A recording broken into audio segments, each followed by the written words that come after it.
ہے اور اس میں 12 آیتیں اور 2 رکوع ہیں۔ شروع کرتا ہوں اللہ کے نام سے جو بڑا مہربان نہایت رحم والا ہے۔ اے نبی اپنی امت سے کہو کہ جب تم اپنی بیویوں کو طلاق دینا چاہو تو ان کی عدت کے دنوں کے آغاز میں انہیں طلاق دو اور عدت کا حساب رکھو، اور اللہ سے جو تمہارا پروردگار ہے ڈرتے رہو۔ نہ تم انہیں ان کے گھروں سے نکالو اور نہ وہ خود نکلیں۔ ہاں یہ اور بات ہے کہ وہ کھلی برائی کر بیٹھے۔ یہ اللہ کی مقرر کردہ حدیں ہیں۔ جو شخص اللہ کی حدودوں سے آگے بڑھ جائے اس نے یقیناً اپنے اوپر ظلم کیا۔ تم نہیں جانتے شاید اس کے بعد اللہ تعالیٰ کوئی نئی بات پیدا کر دے۔ بس جب یہ عورتیں اپنی عدت پوری کرنے کے قریب پہنچ جائیں تو انہیں یا تو قاعدہ کے مطابق اپنے نکاح میں رہنے دو یا دستور کے مطابق انہیں الگ کر دو، اور آپس میں سے 2 عادل شخصوں کو گواہ کر لو، اور اللہ کی رضامندی کے لیے ٹھیک ٹھیک گواہی دو۔ یہی ہے وہ جس کی نصیحت اسے کی جاتی ہے جو اللہ پر اور قیامت کے دن پر ایمان رکھتا ہے، اور جو شخص اللہ سے ڈرتا ہے اس کے لیے چھٹکارے کی شکل نکال دیتا ہے اور ایسی جگہ سے روزی دیتا ہے جس کا اسے گمان بھی نہ ہو، اور جو شخص اللہ پر توکل کرے گا اسے اللہ ہی کافی ہوگا، اور اللہ تعالیٰ اپنا کام پورا کر کے ہی رہے گا۔ اللہ تعالیٰ نے ہر چیز کا ایک اندازہ مقرر کر رکھا ہے۔ تمہاری عورتوں میں سے جو عورتیں حیض سے نا امید ہو گئی ہوں، اگر تمہیں شبہ ہو تو ان کی عدت 3 مہینے ہے، اور ان کی بھی جنہیں حیض آنا شروع ہی نہ ہوا ہو۔ حاملہ عورتوں کی عدت ان کے وضع عمل ہے، اور جو شخص اس اللہ تعالیٰ سے ڈرے گا اللہ اس کے ہر کام میں آسانی کر دے گا۔ یہ اللہ کا حکم ہے جو اس نے تمہاری طرف اتارا ہے، اور جو شخص اللہ سے ڈرے گا اللہ اس کے گناہ مٹا دے گا اور اسے بڑا بھاری اجر دے گا۔ تم اپنی طاقت کے مطابق جہاں تم رہتے ہو وہاں ان طلاق والی عورتوں کو رکھو اور انہیں تنگ کرنے کے لیے تکلیف نہ پہنچاؤ۔ اگر وہ حمل سے ہوں تو جب تک بچہ پیدا ہونے ہو لے انہیں خرچ دیتے رہا کرو، پھر اگر تمہارے کہنے سے ہی وہی دودھ پلائیں تو تم انہیں ان کی اجرت دے دو، اور باہم مناسب طور پر مشورہ کر لیا کرو۔ اگر تم آپس میں کشمکش کرو گے تو اس کے کہنے سے کوئی اور دودھ پلائے گی۔ کشادگی والے کو اپنی کشادگی سے خرچ کرنا چاہیے، اور جس پر اللہ کے رزق کی تنگی کی گئی ہو اسے چاہیے کہ جو کچھ اللہ تعالیٰ نے اسے دے رکھا ہے اسی میں سے اپنی حسب حیثیت دے۔ کسی شخص کو اللہ تکلیف نہیں دیتا مگر اتنی ہی جتنی طاقت اسے دے رکھی ہے۔ اللہ تنگی کے بعد آسانی اور فراغت بھی کر دیتا ہے، اور بہت سی بستی والوں نے اپنے رب کے حکم سے اور اس کے رسولوں سے سرتابی کی تو ہم نے بھی ان سے سخت حساب کیا اور انہیں عذاب دیا، ان دیکھا سخت عذاب، بس انہوں نے اپنے کرتوت کا مزہ چکھ لیا اور انجام کار ان کا خسارہ ہی ہے۔ یہ آیت ہے کہ سورۃ طلاق مدنی، ٹھیک ہے جی۔ اس کے اندر اللہ تعالیٰ کیا فرما رہا ہے کہ اے محمد صلی اللہ علیہ وسلم اپنی امت سے کہہ دو جب تم اپنی بیویوں کو طلاق دینا چاہتے ہو تو ان کی عدت کے دنوں کا حساب رکھو، یعنی کہ اگر تم اپنی بیویوں کو چھوڑنا چاہتے ہو تو ان کا حساب رکھو کہ آیا اس کا حساب پورا ہے یا نہیں ہے، ٹھیک ہے، اور عدت کا حساب رکھو اور اللہ سے ڈرو جو تمہارا پروردگار ہے، اور ڈرتے رہو، یعنی کہ اللہ تعالیٰ سے ڈرو، اس کا خوف اپنے اندر رکھو۔ پھر دیکھ کر کے سمجھ کر کے اللہ تعالیٰ فرماتا ہے کہ میں نے جتنی بھی حلال چیزیں پیدا کی ہیں ان میں سب سے بری چیز جو ہے وہ طلاق ہے۔ میری اللہ کی حلال کردہ چیزوں کے اندر جو بری چیز جس کے لیے لفظ استعمال کیا ہے تو وہ یہ کہا گیا ہے کہ وہ طلاق ہے، ٹھیک ہے۔ اور اللہ سے جو تمہارا پروردگار ہے اس سے ڈرتے رہو۔ اگر تمہارے دل کے اندر اللہ کا خوف ہے تو تم کسی قسم کا کوئی بھی گناہ نہیں کرو گے۔ آج ہمارے دلوں کے اندر یہ بات واضح ہے، ہم کہتے ہیں کہ جی ہمارے ملک کے اندر اسلامی قانون ہونا چاہیے، ہمارے ملک کے اندر اسلام کا نفاذ ہونا چاہیے، ہمیں ایسا حکمران عطا ہونا چاہیے، ہمیں ایک ایسا حکمران ملے جو سخت ترین ہو، جو سزا دے، نہ ہمارے ملک کے اندر، نہ ہمارے گھر کے اندر، نہ ہمارے باہر چوری نہ ہو، ڈکیتی نہ ہو، ظلم نہ ہو، کسی کے ساتھ زیادتی نہ ہو، یہ نہ ہو۔ بھائی میرے، پہلے ہم اپنے اوپر تو اسلام نافذ کریں، ایک 5 فٹ کے قد کے اوپر اسلام نافذ نہیں کر سکتے تو ہم اللہ پورے کی پوری امید رکھیں گے پورے پاکستان کے اندر اسلام نافذ ہو جائے؟ ایسے تو نہیں ہو سکتا۔ جب آپ اپنے آپ کو اپنے اوپر نافذ کرنا شروع کر دو گے تو اللہ تعالیٰ اس کی برکتوں سے 1 سے 2، 2 سے 3، 3 سے 4، 4 سے 4 تو 4 کروڑ 4 ارب ہو جائے گا، پھر کوئی فرق نہیں پڑے گا۔ اس لیے سب سے پہلے اپنے دلوں کے اندر خوف پیدا کرو کہ یار اگر میں کوئی جھوٹ بول رہا ہوں، میں سچ بول رہا ہوں، میں کوئی گناہ کر رہا ہوں، میں کچھ بھی کر رہا ہوں، یار مجھے اللہ دیکھ رہا ہے۔ بس جب آپ کے اندر اگر آپ جھوٹ بول رہے ہیں، جاپان جو ہے یعنی کہ آپ اندازہ کر رہے ہیں کہ وہ ہم سے پوری دنیا سے 10 سال 12 سال وہ آگے ہے ترقی کے حساب سے، اور ان سے کہا جائے کہ جی جھوٹ، وہ کہتے ہیں جھوٹ کو ہم جانتے ہی نہیں ہیں، اور ہم جھوٹ کو فخر سمجھ کے بولتے ہیں، اور اتنا زبردست طریقے سے ہم جھوٹ بولتے ہیں کہ سامنے والے کو محسوس ہو جائے کہ یہ سچ بول رہا ہے۔ ہمارے دلوں کے اندر اللہ کا خوف ہی نہیں ہوتا۔ جب آپ کے دلوں کے اندر اللہ کا خوف ہی نہیں ہوگا تو پھر آپ جھوٹ بھی بولیں گے، آپ دھوکہ بھی دیں گے کسی کو، بے ایمانیاں بھی کریں گے، فراڈ بھی کریں گے، سارا کچھ کریں گے۔ جب آپ کے دل کے اندر خوف ہوگا تو آپ خود سے بھی، سب سے بڑی بات کیا ہے کہ ہم اپنے جسم کے ساتھ، اپنی ذات کے ساتھ جو ہے نا منصف نہیں ہے، اس کے ساتھ نہیں انصاف کرتے۔ جس دن ہمارے دلوں کے اندر یہ خوف اور خوف خدا پیدا ہو گیا تو ہم آہستہ آہستہ ہر چیز چھوڑ جائیں گے۔ حی علی الصلاۃ،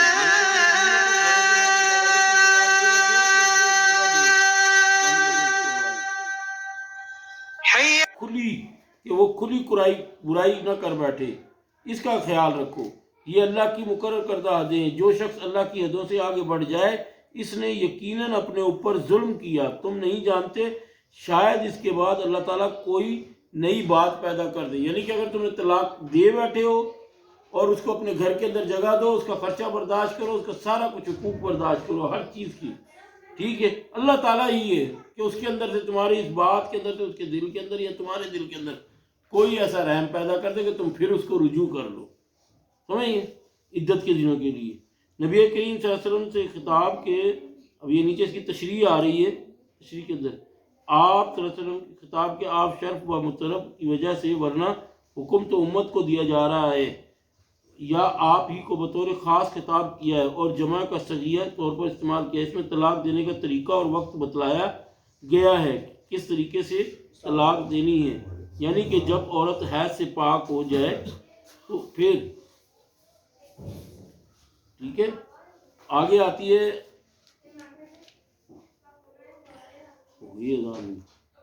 بس جب یہ عورتیں اپنی عدت پوری کرنے کے قریب پہنچ جائیں تو انہیں یا تو باقاعدہ کے مطابق اپنے نکاح میں رہنے دو یا دستور کے مطابق انہیں الگ کر دو۔ جب اس کی عدت پوری ہو جائے تو پھر یعنی کہ اس کو آپ کہہ دیں کہ جی اب تم جا سکتے ہو، لیکن وہ اس کی مرضی ہے گی، آپ اس کو پریشرائز نہیں کر سکتے، تم جا سکتی ہو، اب تم اس کو الگ، یا پھر اس سے دوبارہ نکاح کر لو اور اپنے پاس رہنے دو، اور آپس میں سے 2 عادل شخصوں کو گواہ کر لو۔ جب اس کو چھوڑنا چاہو تو کسی کو گواہ کر لو، اللہ کی رضامندی کے لیے ٹھیک ٹھیک گواہی دو۔ یہی وہ شخص وہ ہے جس کی نصیحت اسے کی جاتی ہے جو اللہ پر اور قیامت کے دن پر ایمان رکھتا ہے، اور جو شخص اللہ سے ڈرتا ہے اللہ اس کے لیے چھٹکارے کی شکل نکال دیتا ہے۔ یعنی کہ سب سے بڑی جملہ جو اس کے اندر کیا کہا ہے، پھر خوف پیدا کیا گیا ہے، پھر تمہیں سمجھایا گیا کہ اللہ کا خوف کرو، اللہ کا خوف کرو، اللہ کا خوف کرو، اپنے اوپر مسلط کرو کہ اللہ کا خوف، کہ مجھ سے کوئی گناہ نہ ہو جائے، کوئی ایسی چیز سرزد نہ ہو جائے جس سے کہ میں برائی کر بیٹھوں۔ تو اللہ کیا کہہ رہا ہے کہ اس کے لیے پھر اگر تمہاری نیت، تمہارا دل صاف ستھرا ہوگا تو اللہ اس کے لیے اچھی بہتر معیشت نکال دے گا، کوئی نہ کوئی رستہ نکال دے گا جس سے کہ تم سیدھی راہ پر آ جاؤ گے، ٹھیک ہے، اور اسے ایسی جگہ سے رزق دیتا ہے، یہ مت گمان کرو کہ وہ گھر میں بیٹھی ہے تو میرا رزق کھائی جا رہی ہے، نہیں نہیں نہیں، اس کے لیے کیا کہا کہ یہ تم گمان کرو کہ تمہارے گمان میں بھی نہیں ہوگا کہ جہاں سے اللہ تمہیں روزی اور رزق عطا فرما دے گا، ٹھیک ہے، اور جو شخص اللہ پر توکل کرتا ہے اسے اللہ ہی کافی ہوگا۔ اگر تم اللہ پر بھروسہ کرتے ہو تو پھر تمہارے لیے اللہ ہی کافی ہے، اور اگر تم اللہ کے علاوہ کسی پہ بھروسہ کرتے ہو تو پھر دوسرا کافی ہے، ٹھیک ہے۔ اللہ تعالیٰ نے ہر چیز کا ایک اندازہ مقرر کر رکھا ہے، تمہاری عورتوں میں سے جو عورتیں حیض سے نا امید ہو گئی ہیں، اگر تمہیں شبہ ہو تو ان کی عدت 3 مہینے ہے، اور ان کی بھی جنہیں حیض آنا شروع ہی نہ ہوا ہو، اور حاملہ عورتوں کی عدت ان کے وضع حمل سے ہے، ٹھیک ہے۔ اور جو شخص اللہ تعالیٰ سے ڈرے گا اللہ اس کے ہر کام میں آسانی کر دے گا۔ یعنی کہ اگر تم ترقی بھی کرنا چاہتے ہو، کوئی بھی چیز کرنا چاہتے ہو، تمہارے اندر دل کے اندر یہ خوف ہونا چاہیے۔ کیا خوف ہونا چاہیے؟ ایک تو میں جھوٹ نہ بولوں، اور دوسرا اللہ پر بھروسہ رکھوں، اور اللہ سے ہی چلتے پھرتے اٹھتے بیٹھتے میں خوف کرتا رہوں، تو اللہ تعالیٰ ہر چیز کے اندر تمہارا کام جو ہے نا آسان کرتا چلا جائے گا۔ پھر تمہیں کوئی سی چیز کی کام کی ٹینشن لینے کی ضرورت نہیں، پریشانی۔ یہ اللہ کا حکم ہے جو اس نے تمہاری طرف اتارا ہے، اور جو شخص اللہ سے ڈرے گا اللہ اس کے گناہ مٹا دے گا اور اسے بڑا بھاری اجر دے گا۔ یعنی کہ اگر تم ڈر رہے ہو، اللہ سے خوف کر رہے ہو، جھوٹ اس وجہ سے نہیں بول رہے، بے ایمانی اس وجہ سے نہیں کر رہے، کسی کو دھوکہ اس وجہ سے نہیں دے رہے کہ مجھے اللہ کا ڈر ہے، اور جب مجھے اللہ کا ڈر ہے تو اللہ اس کے بدلے کیا کرے گا؟ تمہارے گناہ مٹا دے گا اور تمہارے لیے آسانیاں پیدا کر دے گا۔ اور اس کے لیے کیا ہے؟ آگے کیا ہے؟ قیامت والے دن اس کے لیے تمہارے لیے بڑا بھاری اجر رکھا ہوا ہے اللہ نے، کہ تمہیں فلاں کام کیا تھا نا، یہ تو یہ اس کا اجر میں دے رہا ہوں۔ تم اپنی طاقت کے مطابق جہاں تم رہتے ہو وہاں ان طلاق والی عورتوں کو رکھو، یعنی کہ جس مکان کے اندر جس جگہ پہ آپ رہتے ہیں، کوٹھی ہے، مکان ہے، بنگلہ ہے، کار یا کوئی چھوٹا سا کمرہ ہے، اس کو زیری رکھو، اور انہیں تنگ کرنے کے لیے تکلیف مت پہنچاؤ، کسی قسم کی تکلیف پہنچاؤ۔ اگر وہ حمل سے ہوں تو جب تک بچہ پیدا نہ ہو جائے انہیں خرچ دیتے رہا کرو، پھر اگر تمہارے کہنے سے وہی دودھ پلائیں، ٹھیک ہے نا، تم نے طلاق دی، اگر اس کی جب تک کہ وہ واضح عمل نہ ہو جائے تب تک تم اس کا خیال رکھو، اس کا دھیان رکھو۔ جب بچہ پیدا ہو جائے تو وہ بچہ تو تمہارا ہے، اب تم اس کو دودھ پلانا چاہتے ہو نہیں پلانا چاہتے ہو، یہ فیصلہ تمہارا آپس کا آئے گا۔ تم ان سے اجرت دے سکتے ہو، اگر وہ تم سے پیسے مانگے تو تم اس کے پیسے دے سکتے ہو، نہیں تو کسی اور سے بھی دودھ پلوا سکتے ہو۔ نبی کریم صلی اللہ علیہ وسلم کے دور کے اندر پلایا جاتا تھا نا، جیسے کہ دائی علیمہ تھی تو وہ لے کے جاتی تھی تو اس کو باقاعدہ اجرت دی جاتی تھی، دائیاں آتی تھی ان کو لے کے جاتی تھی اور ان کو دودھ پلایا جاتا تھا تو وہ اس کا اجر لیتی تھی۔ اور اگر تم آپس میں کشمکش کرو تو اس کے کہنے سے کوئی اور دودھ پلا دے گی، یعنی کہ وہ کہتی میں نہیں پلاتی تو ٹھیک ہے جی دوسرے سے ہم پلوا لیتے ہیں۔ کشادگی والے کو اپنی کشادگی سے خرچ کرنا چاہیے، جس طریقے سے، یعنی کہ جب وہ تمہاری بیوی تھی، جس طریقے سے تم نے طلاق دینے کے بعد اس کے اوپر تمہیں حق نہیں ہے کہ تم اس کے لیے ہاتھ تنگ کر لو، نہیں، جس کی جتنی حیثیت ہے، جتنا مقام ہے، جس کی، اگر وہ 500 کماتا ہے تو اس کے مطابق اگر پہلے وہ 200 دیتا تھا، 150 دیتا تھا تو وہ 100 150 کے حساب سے دے، جو 5000 کماتا ہے وہ 5000 کے حساب سے دے، جو 50 کماتا ہے وہ 50 کے حساب سے، یعنی کہ کشادگی والا کشادگی سے خرچ کرے، جس طرح پہلے کرتا تھا اسی طریقے سے آسانی کے ساتھ کرے۔ اسے چاہیے کہ کچھ اللہ تعالیٰ نے جو کچھ اسے دے رکھا ہے اس میں سے اپنی حسب حیثیت سے دے۔ کسی شخص کو اللہ تعالیٰ یہاں پہ اللہ گارنٹی دے رہا ہے کہ اللہ تعالیٰ کسی شخص کو کوئی تکلیف نہیں دیتا مگر جتنی کہ اس کے اندر طاقت ہے، ٹھیک ہے۔ اللہ تنگی کے بعد آسانی اور فراغت بھی کر دیتا ہے۔ اللہ تعالیٰ تمہارے پاس اگر تمہارے اوپر کوئی پریشانیاں آتی ہیں تو اللہ تعالیٰ اس کی گارنٹی دے رہا ہے کہ میں بعد میں تمہارے لیے خوشحالی بھی لے کر آتا ہوں، تمہیں خوشی کے دن بھی ملتے ہیں، سارا کچھ ملتا ہے۔ اور بہت سی بستی والوں نے اپنے رب کے حکم اور ان کے رسولوں سے سرتابی کی تو ہم نے بھی ان سے سخت حساب کیا اور انہیں عذاب دیا اور اندیکھا عذاب، ٹھیک ہے، یعنی کہ ان کو پتہ ہی نہیں لگا کہ رات کو اندھیری آئی، ہوا آئی، یہ آیا، وہ آیا، طوفان آیا، کچھ آیا اور وہ الٹ گئے، مر گئے، بس انہوں نے اپنے کرتوت کا مزہ چکھ لیا اور انجام کار ان کا خسارہ ہی ہے۔ ان کے لیے اللہ تعالیٰ نے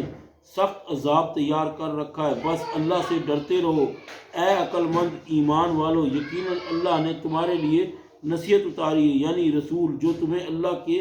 صاف صاف احکام پڑھ کر کے سناتا ہے تاکہ ان لوگوں کو جو ایمان لائے ہیں اور نیک عمل کریں وہ تاریکیوں سے روشنی کی طرف آ جائیں، اور جو شخص اللہ پر ایمان لائے اور نیک عمل کرے اللہ اسے